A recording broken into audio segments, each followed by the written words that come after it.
स्थान ग्रहण करें। भारत माता की, भारत माता की। यहां मंच के दाहिनी तरफ स्थान खाली कर दे, सामने विराजे।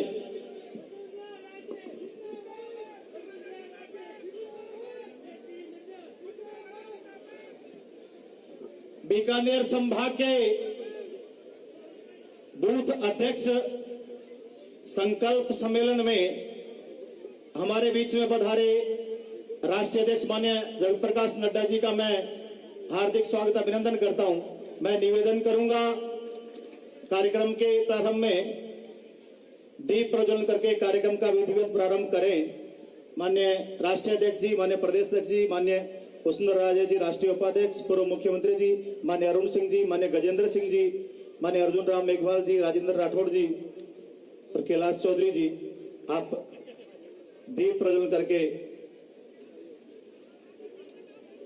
इस तरफ जो कार्यकर्ता खड़े हैं उनसे मेरा निवेदन है पीछे विराजे आप कूलर सब।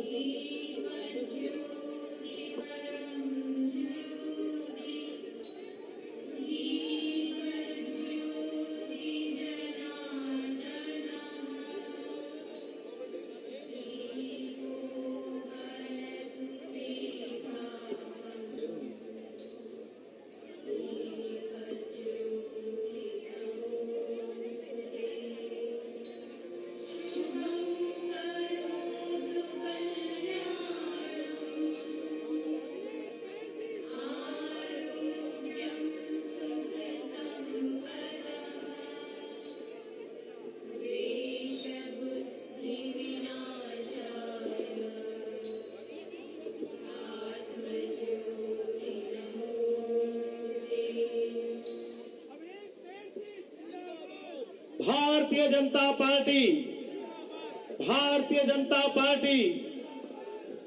मैं आप सभी से निवेदन करूंगा वंदे मातरम के लिए अपने स्थान पर खड़े होंगे।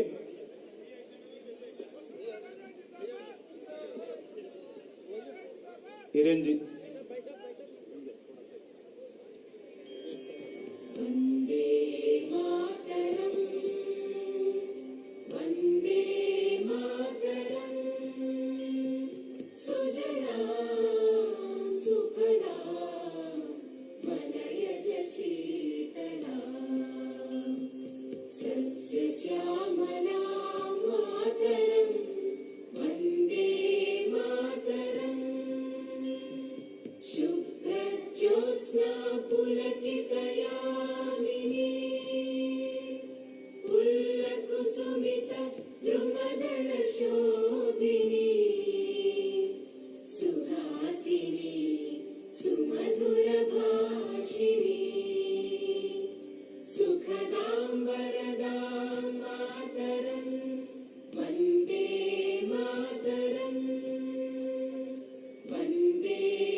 भारत माता की, भारत माता की।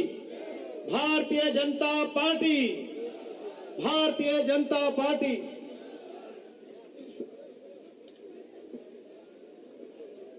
विश्व की सबसे बड़ी पार्टी के राष्ट्रीय अध्यक्ष बीकानेर संभाग के कार्यकर्ताओं का परम सौभाग्य कि आज हमारे बीच पधारे हैं। मैं निवेदन करूंगा भारतीय जनता पार्टी राजस्थान के अध्यक्ष डॉक्टर सतीश पूनिया जी से कि माननीय राष्ट्रीय अध्यक्ष जी का साफा पहना करके राजस्थान की तरफ से राजस्थान की आन बान शान पगड़ी पहना करके उनका स्वागत करें। डॉक्टर सतीश पूनिया जी।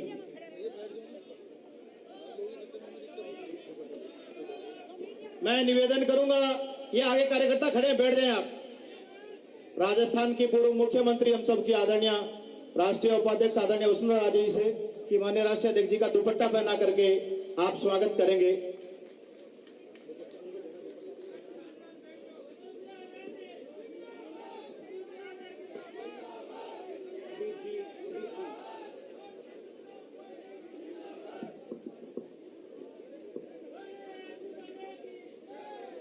मैं निवेदन करूंगा माननीय अरुण सिंह जी वैसा से कि गुलदस्ता भेंट करके माननीय राष्ट्रीय अध्यक्ष जी का स्वागत करें। माननीय गजेंद्र सिंह जी, माननीय अर्जुन राम मेघवाल जी, कैलाश चौधरी जी, माननीय राजेंद्र राठौड़ जी गुलदस्ता भेंट करके उनका स्वागत करें। माननीय निहाल चंद जी, हमारे गंगानगर के सांसद, माननीय राष्ट्रीय अध्यक्ष जी का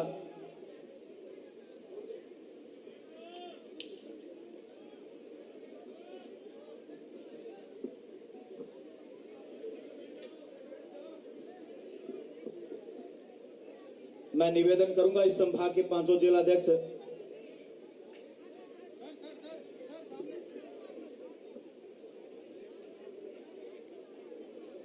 जो कार्यकर्ता खड़े हैं बाहर, कार्यकर्ताओं की बहुत हुजूम उमड़ रहा है। स्वागत के लिए खड़े थे। मंच के जो बाईं तरफ कार्यकर्ता खड़े हैं, आप सामने विराज जाएं। 50 डिग्री टेम्परेचर है, उसके बावजूद भी कार्यकर्ता सड़कों पर स्वागत के लिए उमड़े हैं। मैं आप सबको हृदय से अभिनंदन करता हूं। मैं सूरतगढ़ के विधायक राम प्रताप कासिनिया जी किसानों का हल भेंट करके माननीय राष्ट्रीय अध्यक्ष जी का स्वागत करेंगे। मैं पांचों जिलाध्यक्षों से निवेदन करूंगा कि माननीय राष्ट्रीय अध्यक्ष जी का, माननीय प्रदेश अध्यक्ष जी, माननीय वसुंधरा राजे जी बड़ी माला पहना करके, तीनों हमारे केंद्रीय मंत्री माननीय गजेंद्र सिंह जी, आप बड़ी माला पहना करके स्वागत करेंगे। आगे जो कार्यकर्ता वीडियो बना रहे हैं आप विराजें। हमारे इस संभाग के पांचों जिलाध्यक्ष माननीय प्रदेश अध्यक्ष जी माननीय वसुंधरा राजे जी बड़ी माला पहना करके स्वागत करेंगे। साइड में, थोड़ा साइड में, चलो पीछे पीछे। भारत माता की, भारत माता की, भारतीय जनता पार्टी, नरेंद्र मोदी, नरेंद्र मोदी।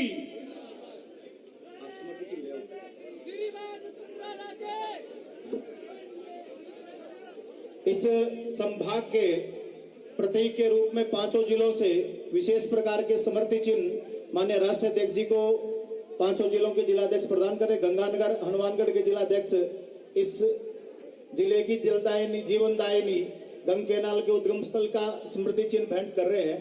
मैं उनसे निवेदन करूंगा आए और माननीय राष्ट्रीय अध्यक्ष जी का स्मृति चिन्ह प्रदान करके उस जिले के माननीय सांसद महोदय, अन्य विधायकगण भी आप आ जाए और स्मृति चिन्ह।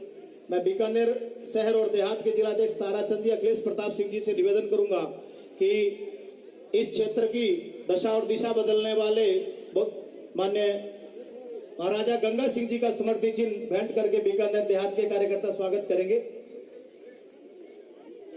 इस क्षेत्र में चूरू जिले के कार्यकर्ता जिलाध्यक्ष धर्मवीर पुजारी जी, पूर्व सांसद राम सिंह जी कसवा, आप आकर के अविनेश महर्षि जी, माननीय राजेंद्र राठौड़ साहब, आप बालाजी महाराज, हम सब के आस्था के केंद्र, उनकी प्रतिमा भेंट करके पूरे चूरू जिले की तरफ से माननीय राष्ट्रीय अध्यक्ष जी का सम्मान कर रहे हैं। मैं प्रदेश अध्यक्ष जी से, माननीय वसुंधरा राजे जी, पूर्व मुख्यमंत्री से निवेदन करूंगा कि आप इस जिले की, संभाग की बड़े आस्था के केंद्र, आज मंगलवार है, बालाजी महाराज का विशेष चित्र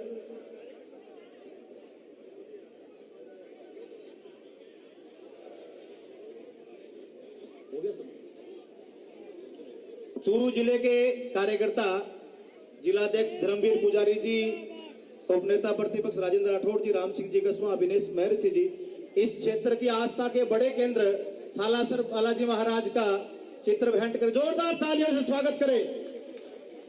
बोल सालासर बालाजी महाराज की, भारत माता की।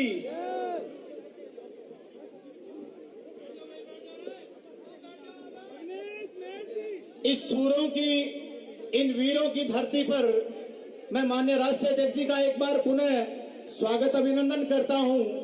राजस्थान की इस पावन धरा पर पिछले साल मार्च महीने में पिछले साल मार्च में माननीय राष्ट्रीय अध्यक्ष जी यहां प्रदेश कार्य समिति में पधारे थे और यहां आह्वान किया था हमारे सशक्त मंडल अभियान का, और उसी अभियान का आगाज उसी के निमित्त राजस्थान में इन बूथ बीकानेर संभाग के बूथ अध्यक्षों का ये सम्मेलन यहाँ आज आयोजित हो रहा है। लगभग अधिकांश 90% यहाँ फोटो युक्त बूथ समितियों का काम पूर्ण किया है। मैं इन बूथ अध्यक्षों की तरफ से पुण्य माननीय राष्ट्रीय अध्यक्ष जी का स्वागत अभिनंदन करता हूं। अब मैं निवेदन करूंगा राजस्थान की पूर्व मुख्यमंत्री, हमारे राष्ट्रीय उपाध्यक्ष आदरणीय वसुंधरा राजे जी से कि आप आए और इन बूथ बीकानेर संभाग के सब कार्यकर्ताओं को संबोधित करें आदरणीय वसुंधरा राजे जी, जोरदार तालियों के साथ स्वागत करें आदरणीय वसुंधरा राजे जी।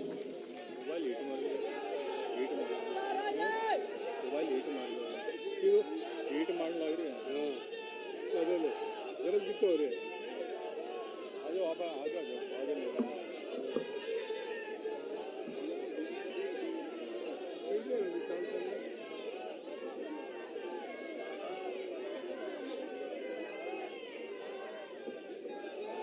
हमारे आदरणीय राष्ट्रीय अध्यक्ष श्री जेपी नड्डा जी,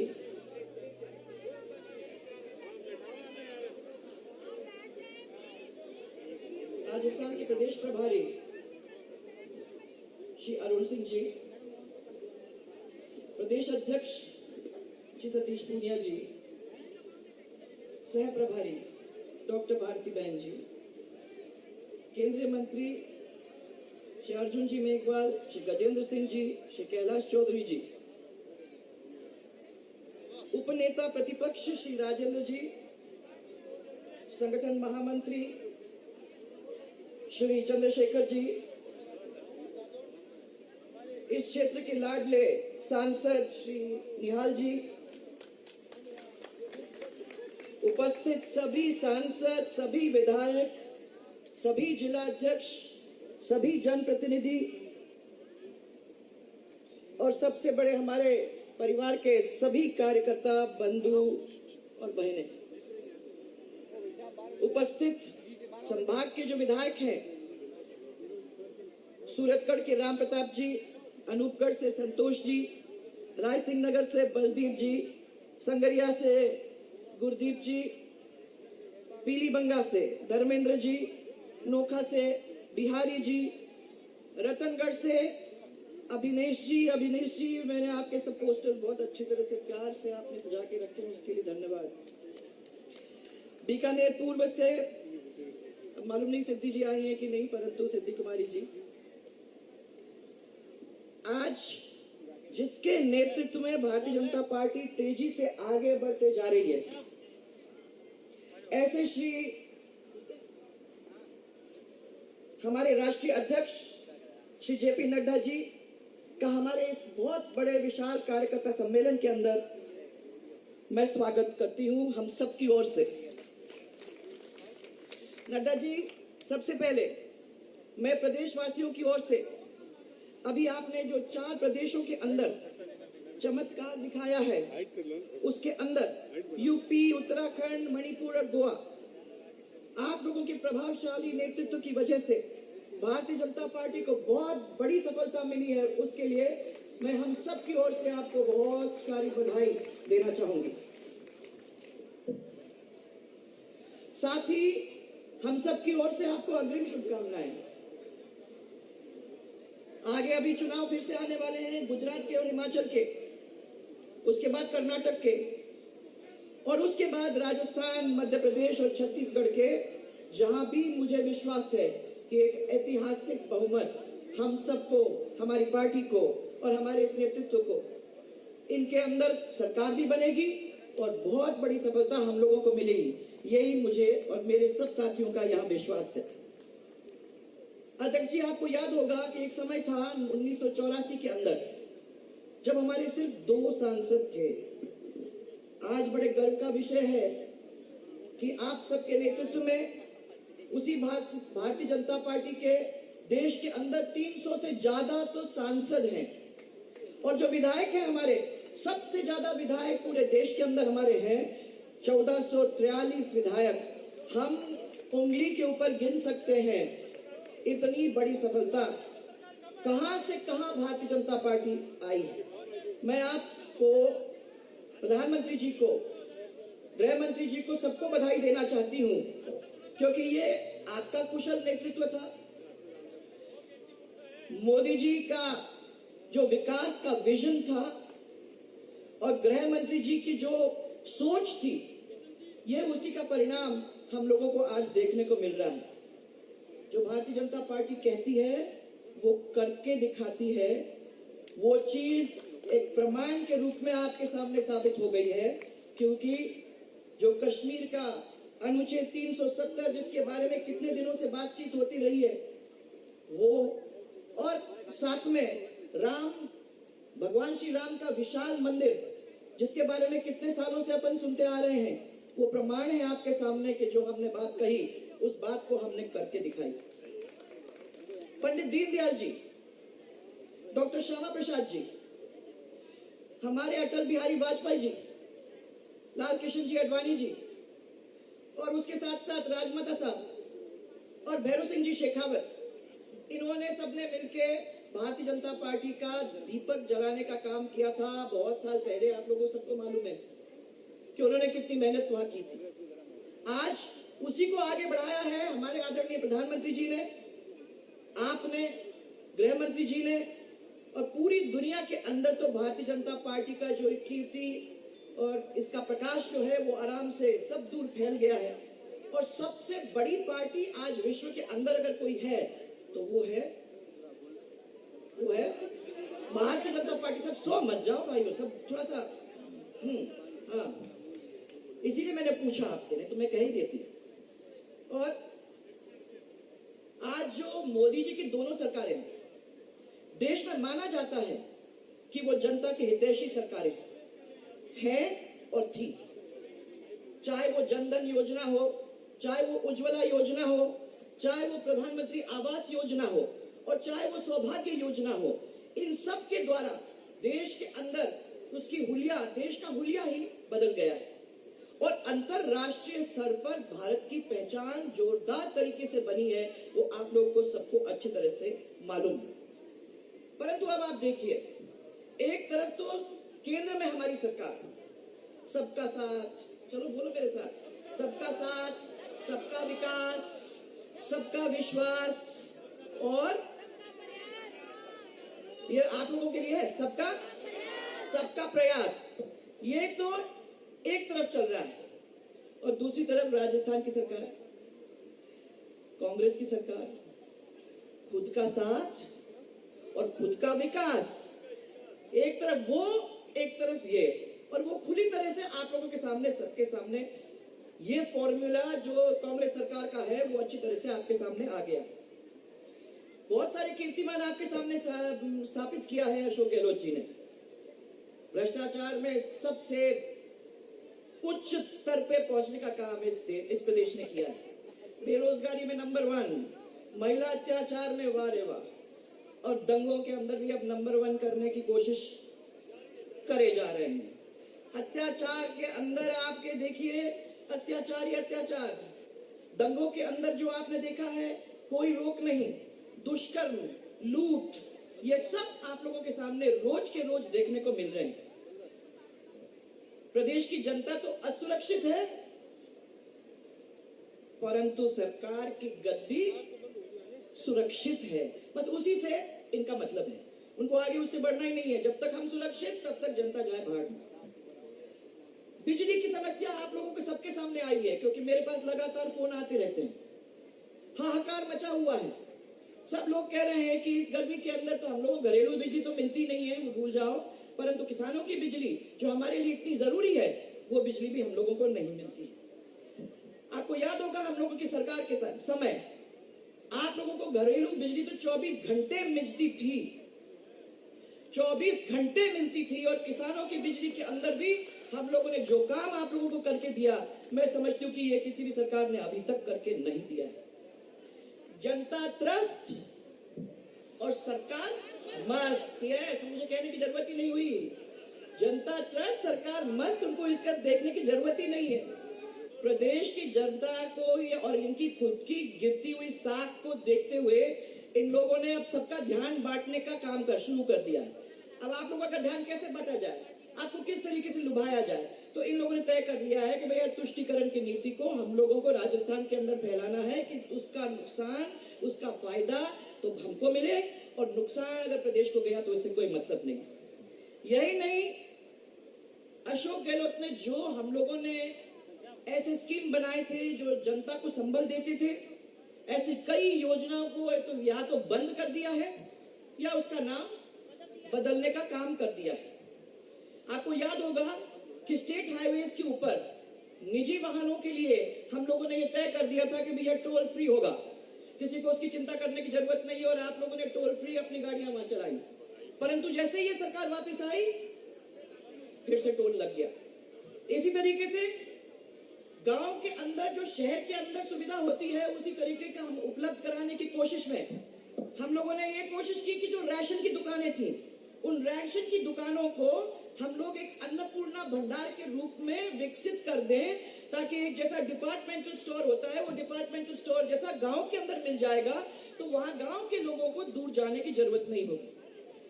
घर की मुखिया इसको बंद कर दिया।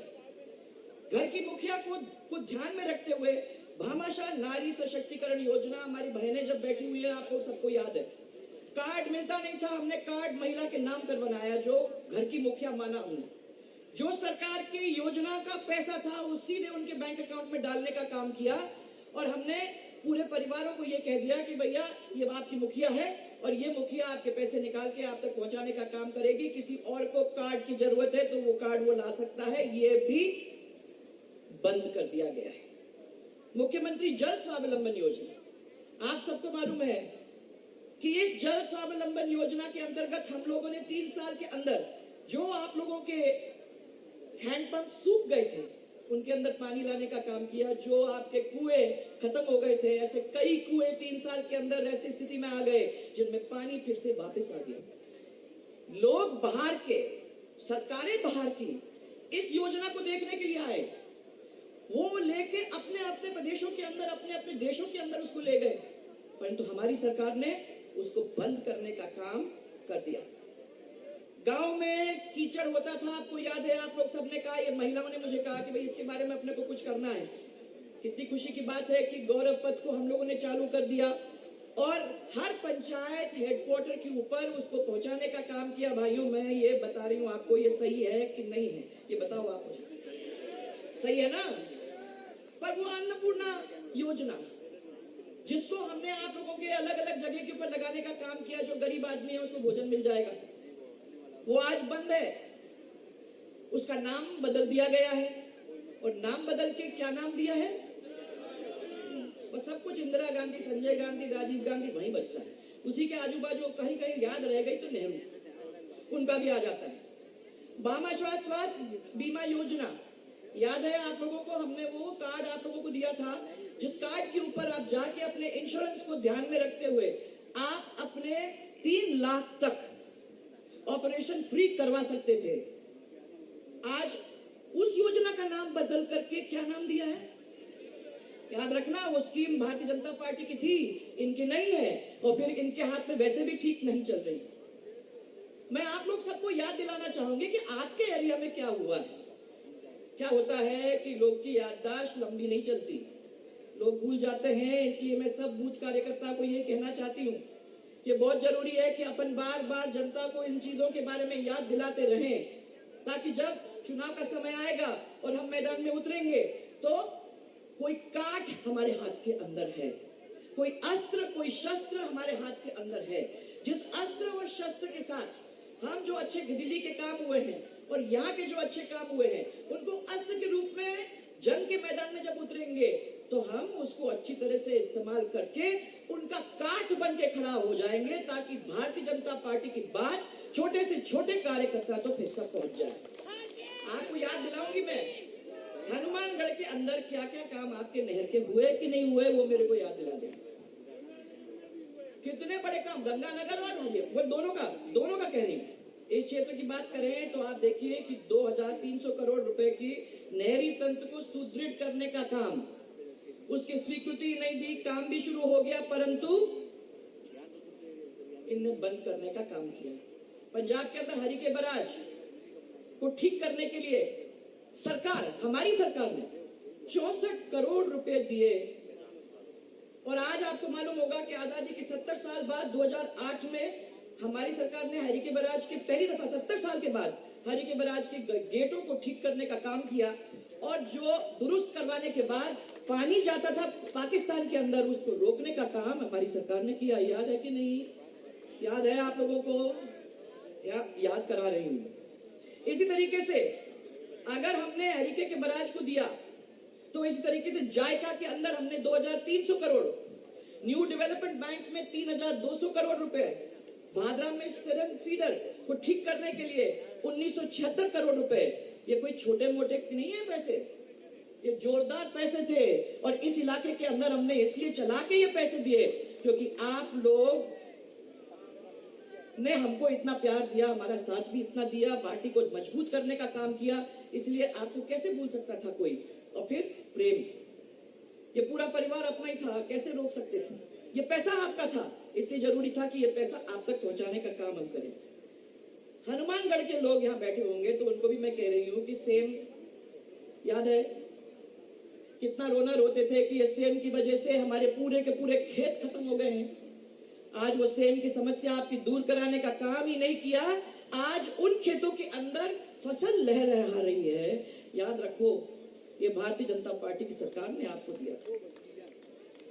अब आ जा थोड़ा सा रोड के ऊपर, थोड़ा सा रोड के ऊपर आ जा।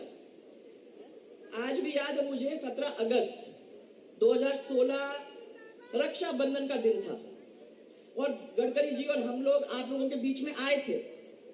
हमने उद्घाटन किया था सूरतगढ़ गंगानगर के रास्ते का, जिसके अंदर आपको याद होगा 78 किलोमीटर और 523 करोड़ रुपया लगा था। आज उस सड़क के ऊपर आप लोग चलते हो, थोड़ा याद करना हो, भारतीय जनता पार्टी की सड़क थी।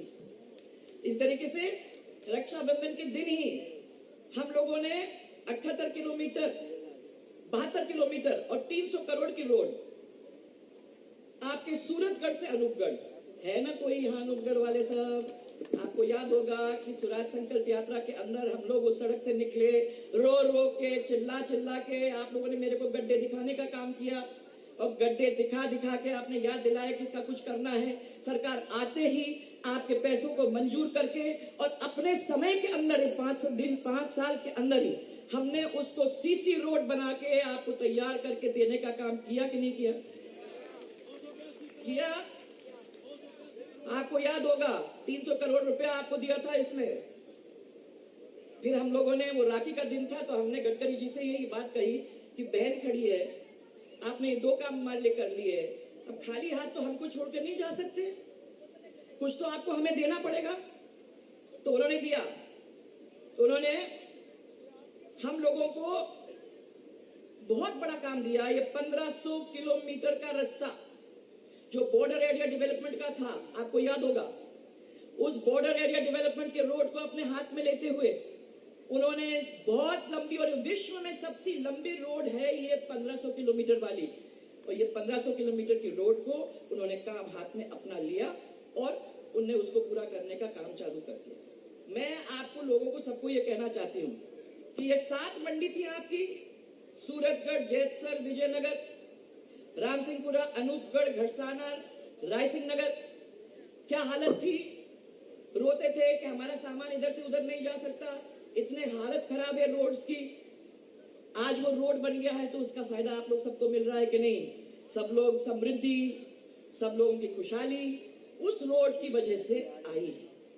और अभी अभी एक और रोड जो हम लोगों के उस समय गडकरी जी ने हमको दी थी, वो थी आपके जामनगर वाली रोड, अमृतसर से जामनगर, जिस अमृतसर और जामनगर के अंदर गंगानगर, हनुमानगढ़, आपके बीकानेर, आपके जोधपुर, जैसलमेर, आपका बाड़मेर, जालोर तक का काम उसमें हुआ। यही 1500 किलोमीटर वाली बॉर्डर डेवलपमेंट एरिया वाली रोड पे उसमें भी हुआ। ऐसे तो कितने छोटे छोटे काम हुए, मैं उसको कहना नहीं चाहती हूँ। याद होगा अनूपगढ़ के रोड को आप लोगों ने टोल के बारे में कहा था, तो वो एक रोड है जिसको हम लोगों ने कंप्लीटली टोल फ्री बनाने का काम किया, परंतु अशोक गहलोत की सरकार आई नहीं और वो फिर लग गया टोल, वो तो होना ही था।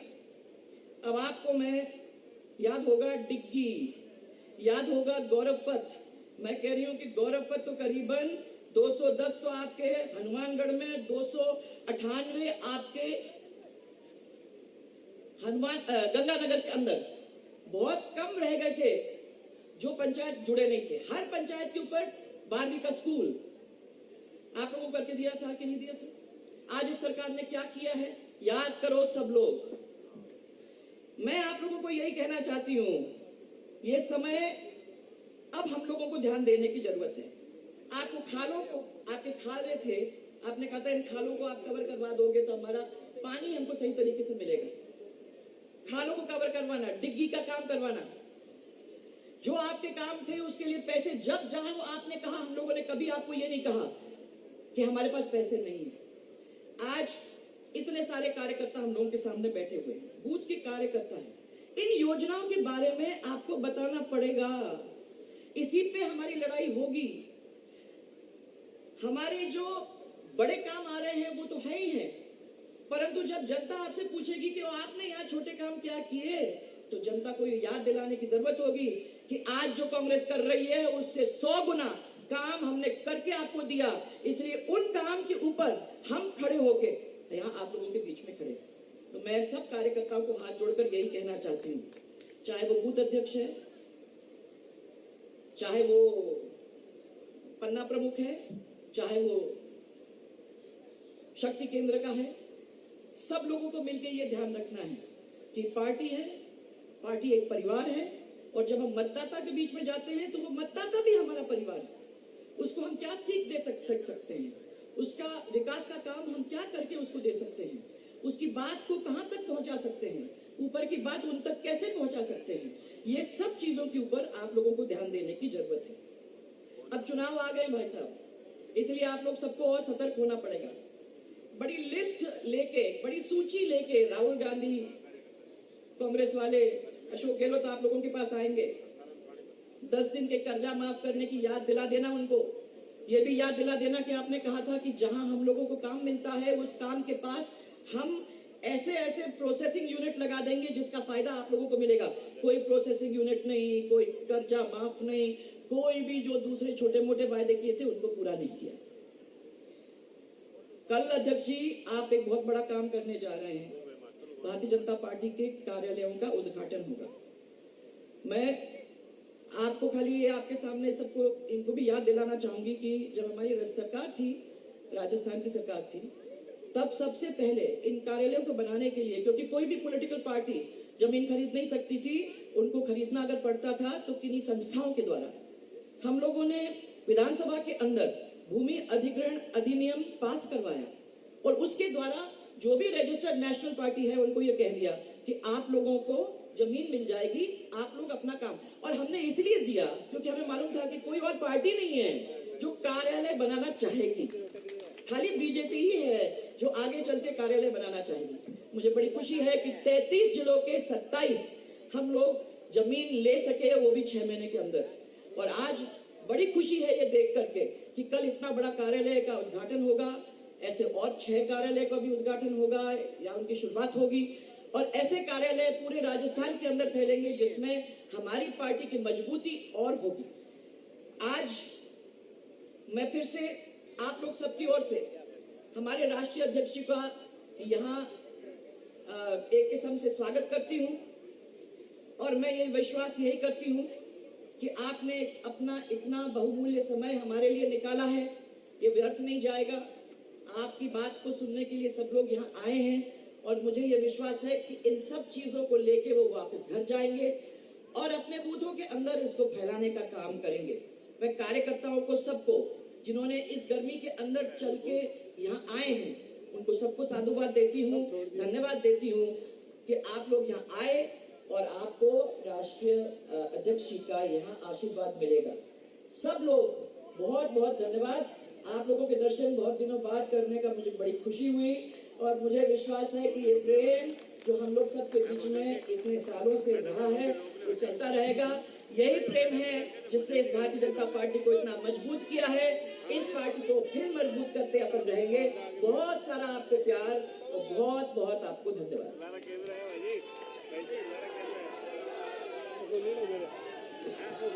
भारतीय जनता पार्टी, बहुत बहुत धन्यवाद हमारी राष्ट्रीय उपाध्यक्ष पूर्व मुख्यमंत्री आदरणीय वसुंधरा राजे जी। मार्च में राष्ट्रीय अध्यक्ष जी के आह्वान के बाद जिनके कुशल नेतृत्व में राजस्थान भारतीय जनता पार्टी ने 52,000 में से 45,000 सक्रिय फोटो युक्त बूथ समितियां, पन्ना प्रमुख नियुक्ति अभियान का काम डॉक्टर सतीश पूनिया जी, मान्य चंद्रशेखर जी और प्रदेश प्रभारी अरुण सिंह जी के नेतृत्व में राजस्थान की भारतीय जनता पार्टी की इकाई ने किया है। मैं निवेदन करूंगा राजस्थान भारतीय जनता पार्टी के अध्यक्ष कार्यकर्ताओं के कार्यकर्ता डॉक्टर सतीश पूनिया जी से कि आए और इस बीकानेर संभाग के बूथ अध्यक्ष संकल्प सम्मेलन को संबोधित करें। जोरदार तालियों से स्वागत करें डॉक्टर सतीश पूनिया जी।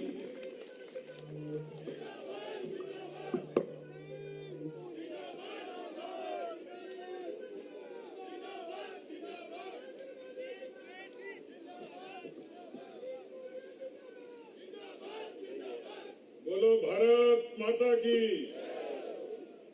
मैंने बेरो गर्मी बोली है पर नड्डा जी को स्वागत करना जय थोड़ी जोरों बोलनी पड़ेगी। मैं मेरी को नहीं बोलनी, मैं बोलूं अभी मेरे पीछे पीछे बोलियो। बोलो भारत माता की, भारत माता की। गैलडा गर्मी की ज्यादा लग रही थी।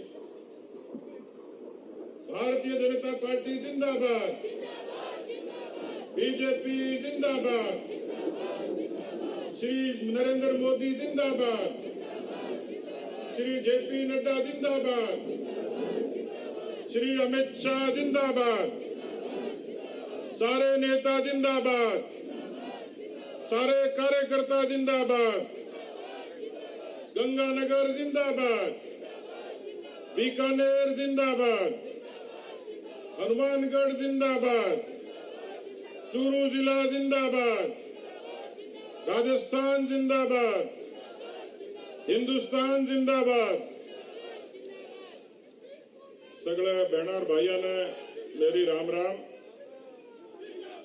आज मैं सब लोग दुनिया की सबसे बड़ी राजनीतिक पार्टी भारतीय जनता पार्टी का लोक लाडला अध्यक्ष आदरणीय जेपी नड्डा जी ने सुनने आया था। मैं लंबी बात को नहीं कहूंगा, पर नड्डा जी को मैं दो कारण से स्वागत करूंगा कि नड्डा जी और राहुल गांधी जटे जटे चाहे बटे भारतीय जनता पार्टी जरूर जीते है। और दूसरो जोर ताली बजाइयो कि कोई भी राजनीतिक पार्टी को अध्यक्ष बीकानेर डिवीजन में दौरा जरूर कराया होगा, पर नड्डा जी तो काल आज हनुमानगढ़ रुके भी गा। एक कोई कस्बे में रुकने वालों कोई राष्ट्रीय अध्यक्ष तो भाई नड्डा जी, तो जोरदार ताली में आप स्वागत करूं नड्डा जी।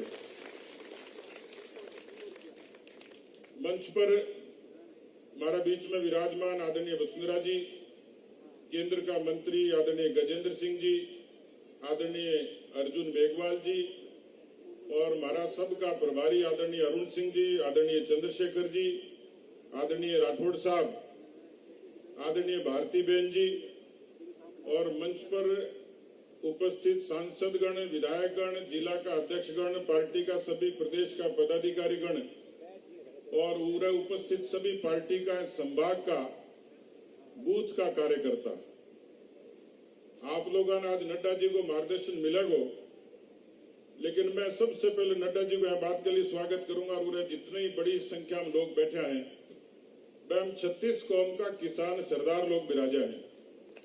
मैं आप लोगों ने वास्ते नड्डा जी के स्वागत के लिए धन्यवाद दूंगा कि मैं तो एक छोटे से चूरू जिले के गांव में किसान के घर में पैदा हुए और राजस्थान की धरती पर दुनिया की सबसे बड़ी पार्टी के सबसे बड़े प्रदेश को अध्यक्ष बनाने को कोई सौभाग्य दियो, कोई मैंने सम्मान दियो, तो मैं जेपी नड्डा जी दियो, भारतीय जनता पार्टी दियो। मैं वास्तव में चाहूंगा कि आप लोग जोरदार तालियां से स्वागत करें। कार्यकर्ता साथियों, अमित शाह जी जो शुरुआत करी देश में पार्टी के विस्तार की, भारतीय जनसंघ से लेकर भारतीय जनता पार्टी की एक बड़ी लंबी यात्रा है और वह यात्रा नेताओं के पसीने की और बलिदान से खड़ी हुई है।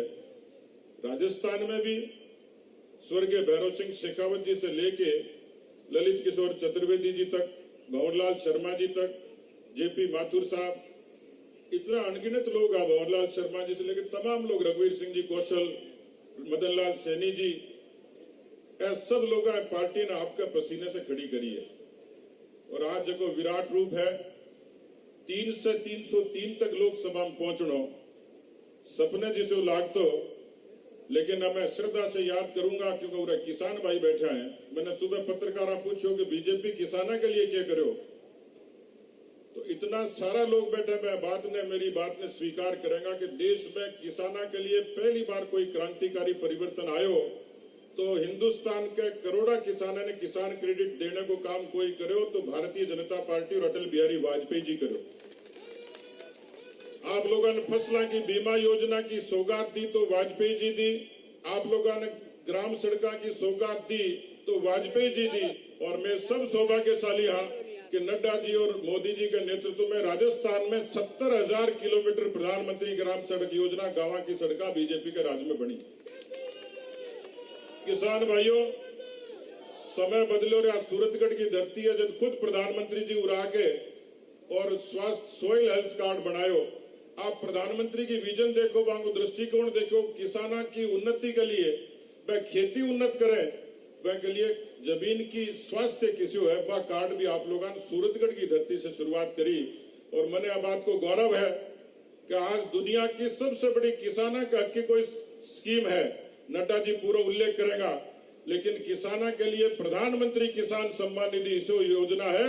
11.8 करोड़ हिंदुस्तान के किसानों ने 1,82,000 करोड़ रुपया बांगे खाता में सीधा जमा करने को काम करे तो प्रधानमंत्री किसान योजना के जरिए हो। नौजवान और किसान भाइयों, मैं आदरणीय नड्डा जी निवेदन करना चाहूं कि हमारे 5 जिला संगठन का 131 मंडल है, 5,900 बूथ हैं। बूथ का वे सब कार्यकर्ता है जो संकल्प लेके आया है क्या डिवीजन की 24 सीटें हैं। अभी में 10 पर मैं काबिज आ, लेकिन मैं आपने भरोसा दिलवाऊंगा कि दोस्त 2013 के मैं 17 पर काबिज आ, लेकिन आज आपका चरण पड़ा है उत्तरी द्वार पर, तो मैं आप लोगों ने भरोसा दिलाऊंगा कि जो कार्यकर्ता सामने बैठा है वह कांग्रेस पार्टी के कुराज को मुकाबला भी कर रहे हैं, मुकदमा भी झेल रहे हैं। मैं आपने बता रहा हूं बीकानेर में बिजली की मांग के लिए जब ज्ञापन देने गया तो हमारे जिलाध्यक्ष पर प्रदेश के पदाधिकारियों पर मुकदमा बनाया, और केवल एक मुकदमा नहीं, राजस्थान का कम से कम 10,000 कार्यकर्ताओं पर मुकदमा अशोक गहलोत की सरकार बनाई। लेकिन मैं भी न डरन वाला न झुकन वाला, अशोक गहलोत के आतंक को या अराजकता को मुकाबलो करांगा, कोई हद तक जाके करांगा, और जरूरत पड़ेगी तो यह कार्यकर्ता इतना मजबूत है कि अशोक गहलोत की जेल भी भर जाएगा, जेल कम पड़ जाएगी लेकिन कार्यकर्ता कम गुण पड़ेगा। वास्ते कार्यकर्ता साथियों, आप लोगों ने आज ये तय करके जानो कि 24 की 24 विधानसभा सीट नड्डा जी को आगमन मारो सौभाग्य है। अटैक किसानों की बहुत बड़ी समस्या है। मैंने लगा कि मैं अभी पिछले दिना लावणी का टाइम आयो तो मैं जाते जाते खेत में रुकियो, एक किसान भाई सरसों की कटाई कर रहे हो। मैं पूछो जी क्या हालचाल है, बोले बढ़िया है। 24 में भी मोदी जी ने टेक्सा वोट, तो मैं क्यों क्या बात हुई, बोले सरसों तो बिक रही है 7,000 ऊपर, नरमो बिक तो 5500 को 12,000 बिकन लाग रहे है, जो में भी खूब माने मुनाफो है। तो मोदी जी कई जगह बात पूरी कर दी। अब मोदी जी जगह बात कही है, दूसरी बात माने पूरा करना है कि मोदी जी कही है कि राजस्थान ने और हिंदुस्तान ने कांग्रेस मुक्त करना है। तो मैंने लगा नड्डा जी वही अभियान लेके आए हैं, 24 की 24 सीट भारतीय जनता पार्टी के खाते में आवे और संकल्प लेके आप सब लोग जाओ। एक एक कार्यकर्ता पन्ना प्रमुख की नियुक्ति मजबूती से काम चाल रहे, 80% काम पूरा हो गयो। लेकिन नौजवान किसान भाइयों, सुबह में आयो तो मैं नड्डा जी ने भी निवेदन करूंगा ही कि हमारी सरकार यदि आवेगी, सरकार आवेगी पक्की और काम भी जो करो। अभी वसुंधरा जी गिनाया, भैरव सिंह जी से राज से लेकर वसुंधरा जी के राज में राजस्थान ने बदल तो आप सब लोग देखो कई तरीके से बदलाव को दौर शुरू हो किसानों की, नौजवानों की। लेकिन आज की अराजकता है, 7 लाख मुकदमा पहली बार हिंदुस्तान में दर्ज हुआ है। आ कानून व्यवस्था की हालत है, सड़क चाल तो आदमी सुरक्षित को नहीं, अस्पताल में को नहीं, स्कूल में को नहीं, सड़क पर को नहीं। राजस्थान के 60 लाख किसानों पर कर्जो है। और आपने ध्यान होगा तो कांग्रेस का एक अंतर्राष्ट्रीय नेता आया, 10 तक गिनती गिनी, जाने माने गिनती आवा ही को नहीं, बोला 10 तक गिनती गिनूंगा और किसानों को सारो कर्जो माफ कर दूंगा। तो मैंने भी एक बार लागो भगवान कृष्ण कोई अवतार ले लियो, देखो 10 दिन में कर्जो माफ कर दे। वो थारा हो गया, दिखा सबका कर्जा माफ हो गया। आदरणीय नड्डा साहब, 60 लाख किसान है जिनका 1,20,000 करोड़ का कर्जा बकाया है। 9,000 किसानों की जमीनें कुर्क हो गई। और इसी गंगानगर के, रायसिंह नगर के ठाकरी गांव के सोनलाल कटेल ने आत्महत्या की लाइव वीडियो जारी किया और ये कहा कि मैं कर्जे के कारण आत्महत्या कर रहा हूं और मेरी मौत का जिम्मेवार कोई है तो राजस्थान का मुख्यमंत्री है। अतः बहुत बड़ी संख्या में नौजवान भाई हैं। राजस्थान में 32% बेरोजगारी सबसे ज्यादा राजस्थान में है। भ्रष्टाचार को तो मेन्यू कार्ड बन गयो या रेस्टोरेंट में दाल फ्राई में रेट तय हुए पिया। और कानून व्यवस्था की मैं आपने बताई दी, 70 लाख बच्चा परीक्षा दी है राजस्थान में। आप कर थारा हमारे परिवार के सब नौजवान दी 70 लाख बच्चा और नौकरी दी है 1 लाख ने भी कौन दी पूरी। 69 लाख बच्चा को भविष्य के वो कोई दिशा कौन दिया सरकार। और यहाँ पर भी रीट में चीट इतनी करी कि किसान जो आपका पेट काट के कोई नौजवान ने आपकी कोचिंग कराई, नौकरी के लिए तैयारी कराई और बा नकल के कारण राजस्थान का कांग्रेस पार्टी के लोगों का घर भर गया, लेकिन बा नौजवान नौकरी की कोई उम्मीद को दिख रही। मैंने लगा आप सब लोग पूरी ताकत और तैयारी के साथ भारतीय जनता पार्टी पूरे 33 जिला में बढ़िया जन आक्रोश आंदोलन खड़े करो।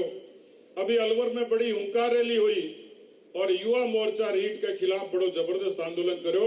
मैं आप लोगों का निवेदन करूंगा कि नहरी पानी की बंदी को आंदोलन तो आप लोग चला ही रहो, लेकिन भ्रष्टाचार, किसान कर्जा माफी, बेरोजगारी, ऐसे सब मुद्दा पर पार्टी को काम करते करते भी राजस्थान में एक बड़ो आंदोलन खड़े करना। और मैं थाने भरोसा दिवास को कि आप लोगों के पसीने से यह सरकार चली जाएगी।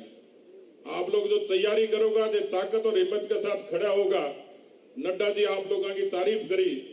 मैंने एयरपोर्ट पर उतरता ही पूछो कि आज टेम्परेचर कितना है। मैं कहो जी 48% है। तो नड्डा जी आ कही कि 48% में 50 डिग्री सेंटीग्रेड पर कोई किसी पार्टी का कार्यकर्ता अपने राष्ट्रीय नेता का स्वागत करने, अभिनंदन करने, सुनने आ सकता तो भारतीय जनता पार्टी का ही कार्यकर्ता रही। कार्यकर्ता उसकी सबसे बड़ी ताकत है। मैं एक बार फिर से नड्डा जी का और मंच पर सभी जो विराजमान है उनका सम्मान करता हूं। और आप सब लोग इतनी दूर आया, मैं आप सब लोगों को बहुत बहुत धन्यवाद दूं। जय हिंद, जय भारत। भारत माता की जय। बहुत बहुत धन्यवाद माननीय प्रदेश अध्यक्ष जी। अब हम जो कार्यकर्ता संभाग के सुदूर क्षेत्रों से सुबह 6 बजे के चले हुए कार्यकर्ता, जिनका लंबा इंतजार हम कर रहे थे, जो विश्व की सबसे बड़ी पार्टी के राष्ट्रीय अध्यक्ष, जो देश भर के अंदर एक मॉडल बन चुके हैं, मैं उनसे आह्वान करूंगा, आप जोरदार तालियों के साथ मैं उनका आह्वान करते हुए कहूंगा, जन जन की आंखों में जल है, राजस्थान की जनता आज विकल है। आज चुनौती हम पुत्रों को, जिसमें राष्ट्र प्रेम अविचल है। राजस्थान का भला इसी में, मुरझाए मुख कमल खिलाए, राजस्थान में कमल खिलाए। माननीय राष्ट्रीय अध्यक्ष जी को आह्वान करूंगा, राजस्थान के बीकानेर संभाग के इन बूथ अध्यक्षों को आप सब संबोधित करें। राजस्थान के अंदर संगठन के काम का विस्तार हो, राजस्थान के अंदर पुनः कमल खिले। जोरदार तालियों के साथ स्वागत करें माननीय राष्ट्रीय अध्यक्ष जी।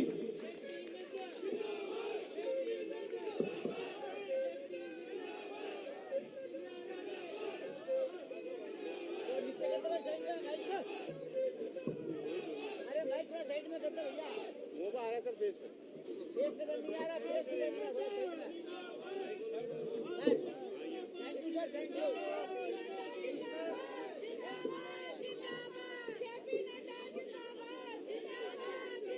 आज के इस कार्यक्रम में उपस्थित मंच पर विराजमान भारतीय जनता पार्टी के जुझारू अध्यक्ष श्री सतीश पूनिया जी, हमारे पूर्व मुख्यमंत्री बहन वसुंधरा राजे जी, हमारे पार्टी के प्रभारी और राज्यसभा में मेरे साथी श्री अरुण सिंह जी, हमारे सह प्रभारी बहन भारती बहन सियाल जी, संगठन मंत्री श्री चंद्रशेखर जी, भारत सरकार में मंत्री और मेरे साथी श्री गजेंद्र शेखावत जी, भारत सरकार में ही मंत्री और मेरे वरिष्ठ साथी श्री अर्जुन राम मेघवाल जी, भारत सरकार में मंत्री और इस क्षेत्र से संबंध रखने वाले श्री कैलाश चौधरी जी, हमारे हमारे पूर्व मंत्री और हमारे वरिष्ठ सहयोगी राजेंद्र राठौर जी, राजेंद्र जी गहलोत जी, राज्यसभा के सांसद विजेंद्र पूनिया जी, बिहारीलाल विश्नोई जी, आत्माराम जी तरड़, हमारे निहाल चंद जी, यहाँ के लोकप्रिय सांसद और हमारे वरिष्ठ साथी, हमारे कैलाश जी मेघवाल, राम प्रताप जी, अखिलेश प्रताप जी, ताराचंद सारस्वत जी, बलवीर विश्नोई जी, धर्मवीर शर्मा जी, पुजारी जी, सम्मानित मंच पर विराजमान हमारे सभी विधायकगण, सांसदगण और हमारे इस संभाग के सभी बूथ से आए हुए हमारे सभी वरिष्ठ कार्यकर्ता बंधु, माताएं, बहनें, नौजवान साथी और मीडिया के साथी, मेरे प्रिंट मीडिया और इलेक्ट्रॉनिक मीडिया के मेरे साथी, मेरा यह सौभाग्य है कि मुझे आज श्री गंगानगर में, सूरतगढ़ में, यहाँ आप सबके दर्शन करने का सौभाग्य मिला और इतनी गर्मी में इतनी बड़ी संख्या में आप एकत्र आए हैं। सबसे पहले तो मैं आप सबका धन्यवाद भी करता हूं और आपको अभिनंदन भी करता हूं कि आप सब ने इस कार्यक्रम में अपने आप को शामिल किया है। मैं जब यहाँ इस क्षेत्र में आया हूं सूरतगढ़ में, तो बाबा रामदेव के मंदिर को नमन करते हुए, उनसे आशीर्वाद लेते हुए अपनी बात को मैं प्रारंभ करता हूं। मुझसे पूर्व वक्ताओं ने आपके सामने विशेष करके सारी बातों को रखा। वसुंधरा जी ने क्या फर्क है उनके समय की सरकार और आज की सरकार, इसका बहुत विस्तृत रूप से चर्चा उन्होंने की है। उन्होंने आपको याद दिलाया कि भारतीय जनता पार्टी की सरकार किस तरीके से लोगों के हित में काम कर रही थी और आज की सरकार किस तरीके का काम कर रही है। हमारे गजेंद्र जी ने भी भारत सरकार के बारे में चर्चा की, कैलाश जी ने भी की और हमारे प्रदेश अध्यक्ष सतीश पूनिया जी ने आपके सामने इस बात को रखने का प्रयास किया कि कैसे भारतीय जनता पार्टी एक मजबूत पार्टी के रूप में आगे आने वाले समय में चुनाव की दृष्टि से तैयार है और आने वाले समय में अशोक गहलोत की सरकार को उखाड़ फेंकने के लिए तैयार है। इस बात को उन्होंने कहा। मित्रों, मैं यहां बूथ के कार्यकर्ताओं से कुछ बातें कहना चाहता हूं।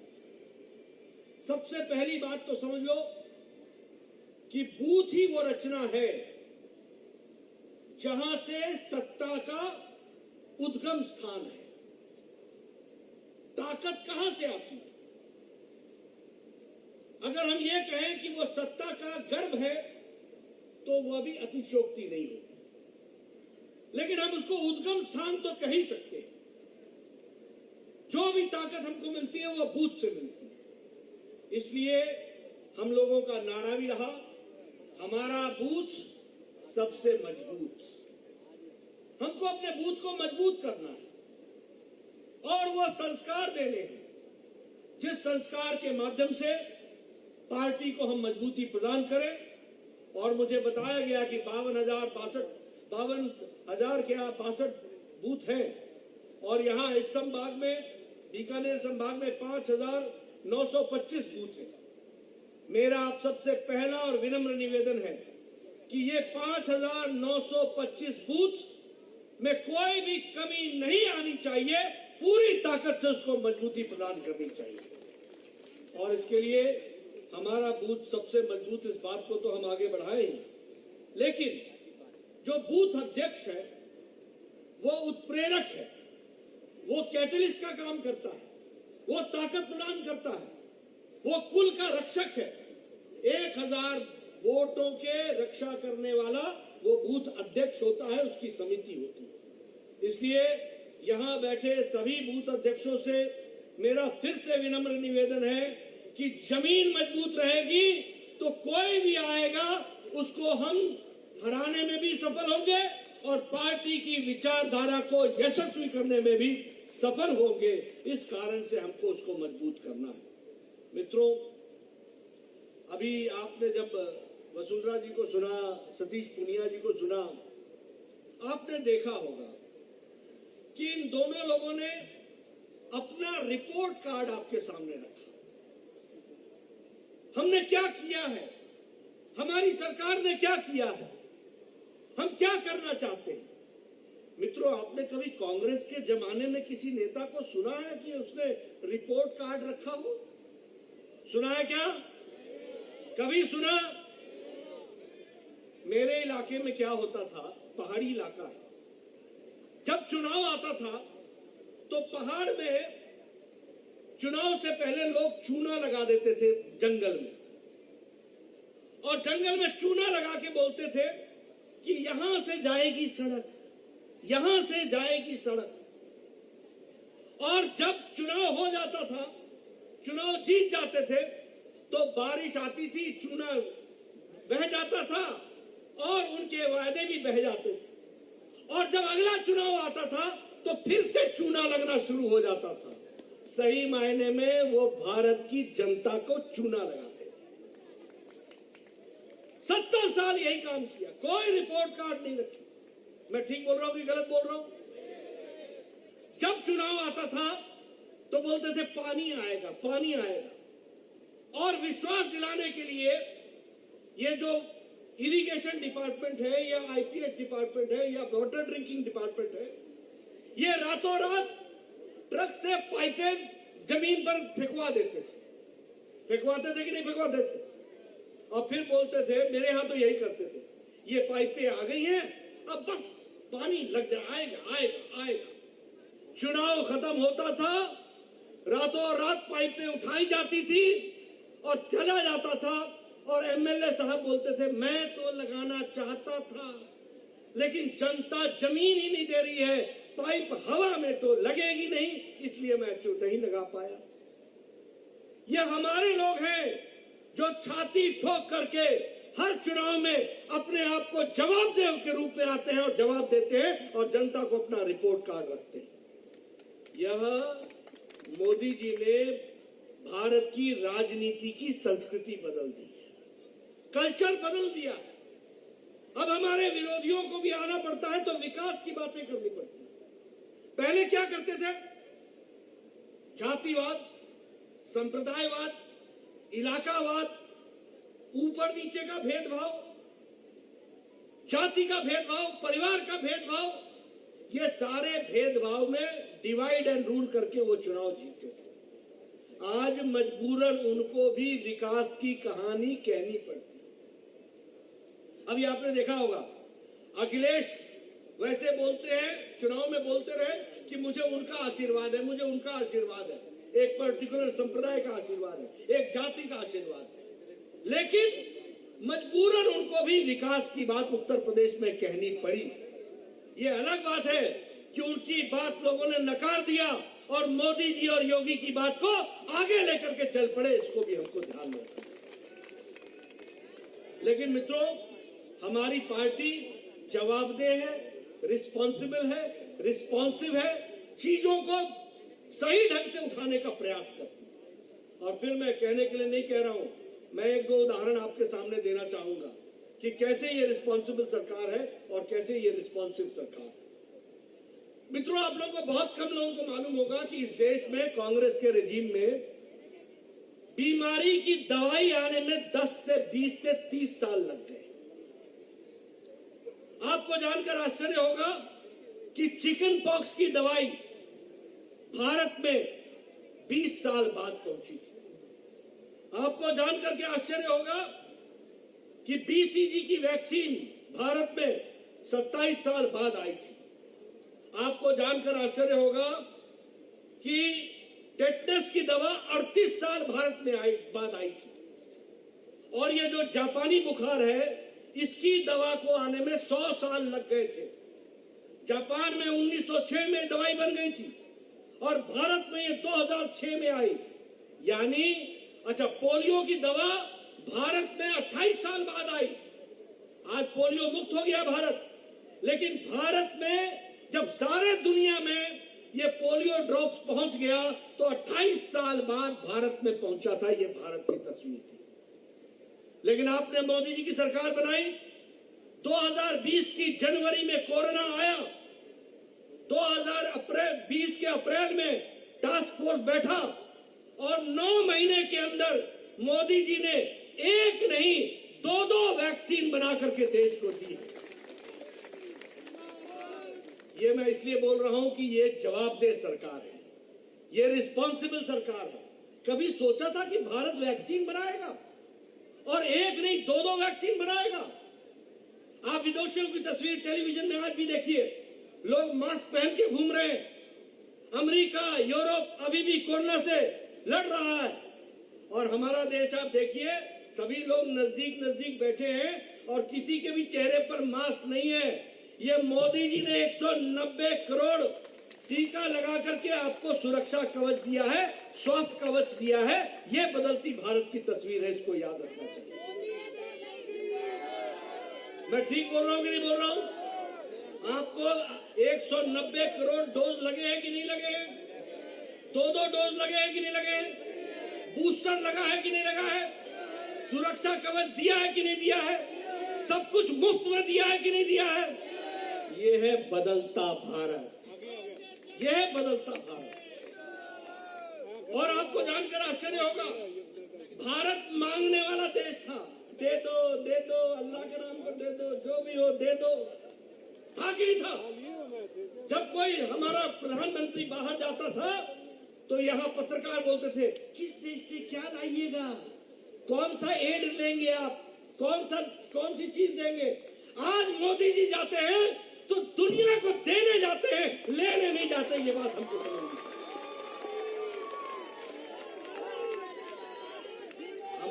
हमारे कांग्रेसी भाई पूछते हैं, क्या बदला क्या? अरे तुम बेरोजगार हो गए, इससे ज्यादा और क्या बदलेगा? तुमको कहां दिखेगा कि क्या बदला? ये वैक्सीन मैत्री हमने 190 करोड़ देश के लोगों को तो लगाया ही लगाया, बच्चों को भी लगाया। आज मैं देख रहा था 12 साल के बच्चों का 3 करोड़ से ज्यादा टीकाकरण हो गया। आज पहली न्यूज मेरे को सुबह मिली, 3 करोड़ से ज्यादा 12 साल के बच्चों को वैक्सीन लग गया। लेकिन आपको जान करके खुशी होगी कि 18.5 करोड़ वैक्सीन भारत ने, मोदी जी ने 100 देशों को पहुंचाई है। ये भी आपको ध्यान रखना चाहिए। और 48 देशों को 1.5 करोड़ वैक्सीन मुफ्त में दी है, भारत देने वाला बना है। ये भी आप समझिए। और यहां पर कांग्रेसी क्या कहते थे, ये मोदी वैक्सीन है, ये बीजेपी की वैक्सीन है। चुपके अपने लगवा लिया। कभी किसी कांग्रेसी का ट्विटर पर देखा कि वैक्सीन लगाते हो? कोई सोशल मीडिया में देखा? कहीं देखा? चुपके सबने लगा लिया और जनता को गुमराह करते रहे। मेरे को एक नेता मिला, मैंने कहा कैसी लगी मोदी टीका? लग गया ठीक से कि नहीं लग गया? मित्रों, ये राजनीति का स्तर है और ये राजनीतिक दृष्टि से काम चल रहा है। अभी बताइए, यूक्रेन में कोई देश अपने बच्चों को वापस लाया है? कोई देश? अमेरिका लाया क्या? यूरोप लाया क्या? ऑस्ट्रेलिया लाया क्या? कनाडा लाया क्या? अफ्रीका के देश लेके आए क्या? कोई नहीं लेके आया। ये मोदी जी हैं जिन्होंने 1 महीने में 23,000 बच्चों को वापस लेकर के आए और 5,000 बच्चे हमारे राजस्थान के हैं। 5,000 बच्चे राजस्थान से बच्चे वापस आए। किया कि नहीं किया? ये है प्रो। और कितने? 114 फ्लाइटें भेजी, 114 फ्लाइट्स। 14 फ्लाइट भारतीय एयरफोर्स की भेजी और बाकी भारतीय विमान भेजे। 114 फ्लाइटों में 23,000 बच्चों को 1 महीने के अंदर पहुंचाया। और भारतीय जनता पार्टी का एक कार्यकर्ता इन 23,000 बच्चों के घरों में 3 बार गया उनके माँ बाप को ढांढस भराने के लिए कि मोदी है तो मुमकिन है तुम्हारा बच्चा वापस आएगा। इस बात को आप बताइए, मोदी जी ने पुतिन से बात की कि नहीं की? मोदी जी ने ज़ेलेंस्की से बात की कि नहीं की? युद्ध रुकवाया कि नहीं रुकवाया? अपने लोगों को निकाला कि नहीं निकाला? और तो और दूसरे देश के बच्चे भी भारत का तिरंगा लेकर के निकल लिए। हमारे बेगवाल जी बोल रहे हैं, बोलिए ना पाकिस्तान के पाकिस्तान के। दूसरे देश के बच्चे भी भारत का झंडा, ये है बदलता भारत, ये है बदला हुआ भारत, ये है भारत की तस्वीर। आप बताइए, अभी 3 दिन के लिए यूरोप गए थे मोदी जी, सारे दुनिया में तहलका मचा कि नहीं मचा? मचा कि नहीं मचा? बर्लिन में सब लोग खड़े थे कि नहीं थे? कोपेनहेगन में खड़े थे कि नहीं थे? फ्रांस में थे कि नहीं थे? ये बदलता भारत है जिसको हमको समझना पड़ेगा। इसलिए मित्रों, मैं आपके साथ, और मैं यहां ये भी कहूंगा कि देखो मोदी जी ने कितना ख्याल रखा कि फिनलैंड की प्रधानमंत्री को भी वो ट्री ऑफ लव, जो आपका वो जो सिंबल है वो राजस्थान का, वो भी आर्टिजन दिया, तो प्रधानमंत्री जी ने वो राजस्थान का दिया हैंडीक्राफ्ट। ये भी हमको याद रखना चाहिए। फिनलैंड, सॉरी स्पेन नहीं, फिनलैंड। तो यह भी बताता है कि भारत के चीजों को किस तरीके से दुनिया के मंच पर मोदी जी रख रहे हैं, वो भी हमको ध्यान रखना चाहिए। देखिए, गांधी जी ने जीवन खादी के लिए लगा दिया। कांग्रेसी 70 साल से रहे, खादी का उत्थान नहीं कर पाए। और आपको जान करके खुशी होगी कि 2021-22 के मार्च में 1,15,000 करोड़ का टर्नओवर खादी ने आजाद भारत में सबसे ऊंचा लिया है। फास्ट मूविंग कंज्यूमर गुड के रूप में खड़ा हो गया। ये खादी का भी उत्थान किसने किया? यह भी मोदी जी के नेतृत्व में हुआ। यह भी हमको समझना चाहिए। हम इंपोर्ट करने वाले लोग थे, अब हम एक्सपोर्ट करने वाले लोग हो गए। $400 बिलियन भारत एक्सपोर्ट कर रहा है। 14.5% हमारा एक्सपोर्ट बढ़ा है, 14.5%। अब दुनिया से हम मांग नहीं रहे और फास्टेस्ट ग्रोइंग इकोनॉमी बन रहे हैं। 8.4 के रेट से हमारा विकास हो रहा है। और आपको जानकर के खुशी होगी कि मोदी जी ने कोरोना के बावजूद 2 साल से गरीबी की रेखा को 1% से नीचे रखा है। यह भी हमको ध्यान रखना चाहिए। और बीपीएल, गरीबी की रेखा से जो 22% थी, अब 10% रह गई है। 12% लोग गरीबी की रेखा से निकल चुके हैं, वो अमीरी की रेखा में आ गए हैं। यह भी हमको ध्यान रखना चाहिए। तो ये बदलता भारत है, ये बदलती तस्वीर है, जिसको हमको समझ करके चलना चाहिए। मित्रों, मैं ऐसे आंकड़े आपके सामने बहुत रख सकता हूं, लेकिन अभी मैं सिर्फ इतना ही कहूंगा। वसुंधरा जी ने और सतीश जी ने उसकी चर्चा की है। हमारी पार्टी गांव, गरीब, वंचित, पीड़ित, शोषित, युवा, महिला, किसान, इनको मजबूत करने वाली योजनाओं के साथ खड़ी है। अगर हम किसान की बात करते हैं, ये ठीक है किसान आंदोलन हुआ, ये ठीक है कि किसानों को भड़काया गया, ये ठीक है कि किसानों को मोदी जी ने भी कहा कि मैं नहीं समझा पाया जो उनके लिए मैं करना चाहता था। लेकिन मैं फिर कहूंगा कि बहुत किसान नेता पैदा हुए, लेकिन किसानों के लिए सही मायने में किसी ने काम किया है तो वो नरेंद्र मोदी ने किया है। यह भी हमको ध्यान रखना चाहिए। और मैं कहने के लिए नहीं कह रहा हूं, बताइए मंडियों को ई नाम से जोड़ा कि नहीं जोड़ा? बताइए करोड़ों किसान आज अपनी मंडी में ई नाम से जुड़ने के साथ अपने खेत से सीधे सामान बेच रहे हैं कि नहीं बेच रहे हैं? आप बताइए 11 करोड़ किसानों को 2-2 हजार रुपए साल, 6,000 रुपए साल का प्रधानमंत्री किसान सम्मान निधि में दिया कि नहीं दिया? आप बताइए प्रधानमंत्री किसान फसल बीमा योजना के सारे बॉटलनेक्स रिमूव करके उसको एक अच्छा योजना बनाया कि नहीं बनाया? आप बताइए कि फर्टिलाइजर की डीएपी की बोरी जो 2400 की थी वो आपको 1200 में मिल रही है कि नहीं मिल रही है? यानी 1200 मोदी जी आपको एक मुफ्त बोरी दे रहे हैं। ये भी ध्यान में रखना चाहिए। नीम कोटेड यूरिया मिल रहा है कि नहीं मिल रहा है? ये हमारे जल शक्ति मिशन के हमारे मंत्री बैठे हैं, बताइए जल शक्ति के माध्यम से पानी को पहुंचाने का योजना हो रही है कि नहीं हो रही है?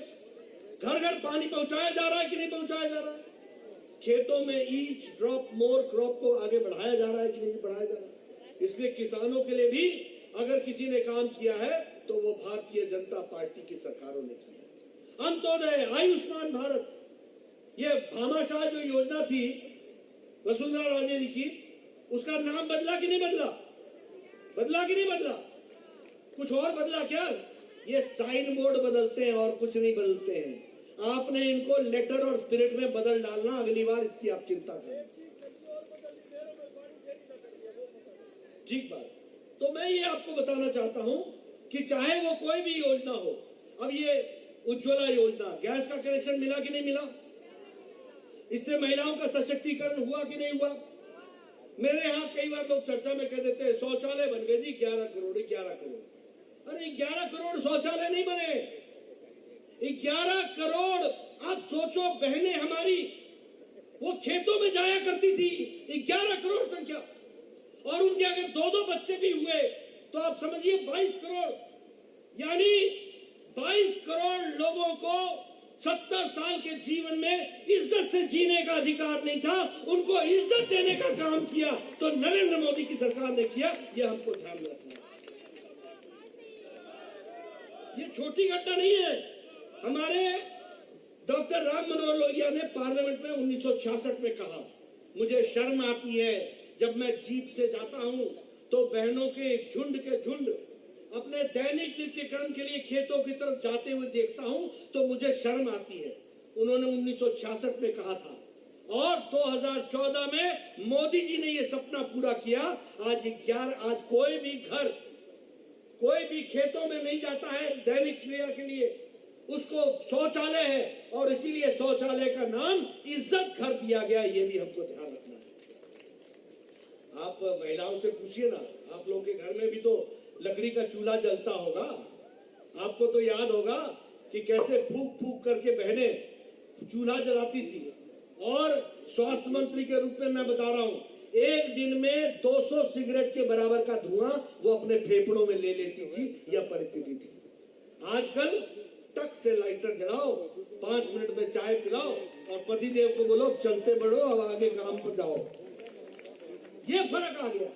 ये फर्क है महिला सशक्तिकरण का। आप बताइए, 2.5 करोड़ घर बिना बिजली के थे, यानी 2.5 करोड़ में बच्चे टेलीविजन नहीं देख सकते, ज्ञान नहीं अर्जित कर सकते, पढ़ नहीं सकते, क्या घर होगा वो? 18,000 गांव बिना बिजली के थे, और ये गहलोत साहब मटर गश्ती मार रहे थे, ये मौज बना रहे थे। कभी इन्होंने सोचा, कभी इनके भाषण में आपने सुना कि इन्होंने बुनियादी बातों की चर्चा की हो?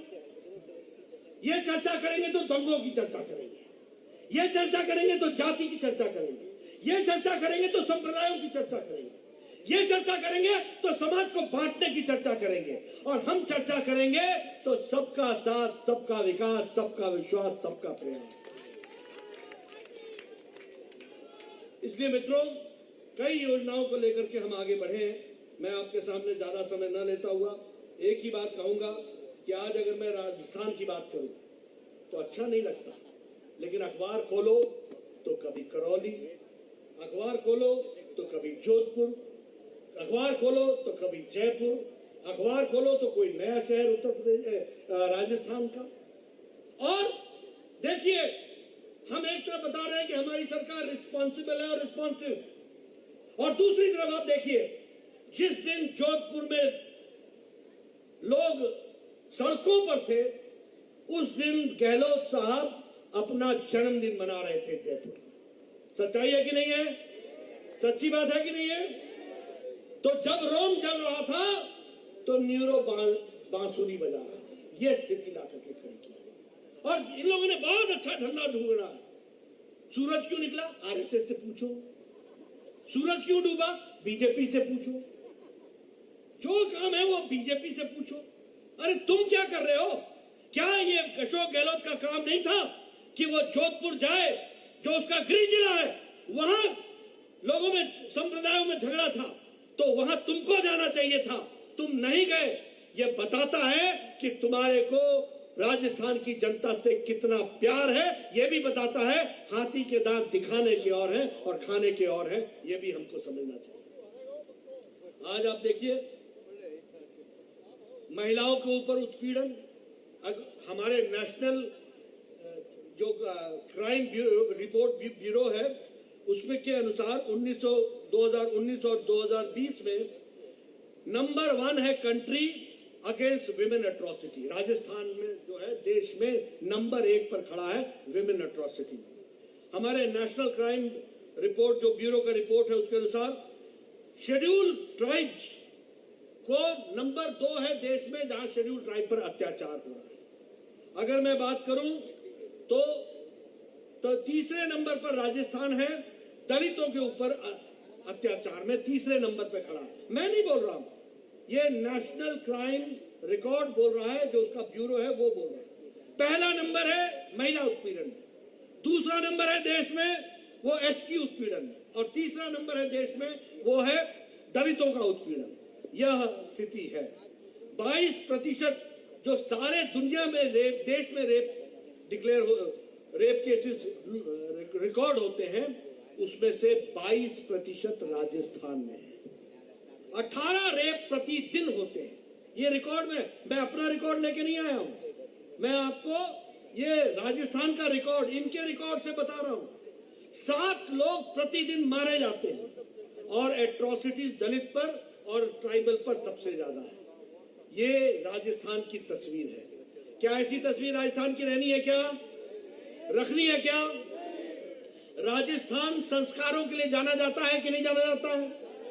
राजस्थान शांति के लिए जाना जाता है कि नहीं जाना जाता है? राजस्थान विकास के लिए जाना जाता है कि नहीं जाना जाता है? राजस्थान संस्कृति के लिए जाना जाता है कि नहीं जाना जाता है? तो राजस्थान के लोग विकास से जुड़े हैं, राजस्थान के लोग शांति से जुड़े हैं, राजस्थान के लोग संस्कृति से जुड़े हैं, लेकिन राजस्थान का नेता वो भ्रष्टाचार से जुड़ा है, अनाचार से जुड़ा है, और दलितों पर, महिलाओं पर उत्पीड़न से जुड़ा हुआ उसकी सरकार है। बोलो, ऐसी सरकार को रहने दोगे क्या? रहने दोगे क्या? मैं पीछे से सुनना चाहता हूं, रहने दोगे क्या? रहने दोगे क्या? एक ही काम है, मेरा बूथ सबसे मजबूत, कमल खिलाओ, भारतीय जनता पार्टी लाओ, और यहां पर भारतीय जनता पार्टी की सरकार बनाओ। करेंगे ना? करेंगे ना? मेरी बात जाहिर तो नहीं जाएगी ना? मैं फिर आऊंगा, एक बार नहीं आऊंगा, अनेकों बार आऊंगा, और उसको पूरा करेंगे कि नहीं करेंगे? करेंगे कि नहीं करेंगे? मैं इन्हीं शब्दों के साथ और शासन के साथ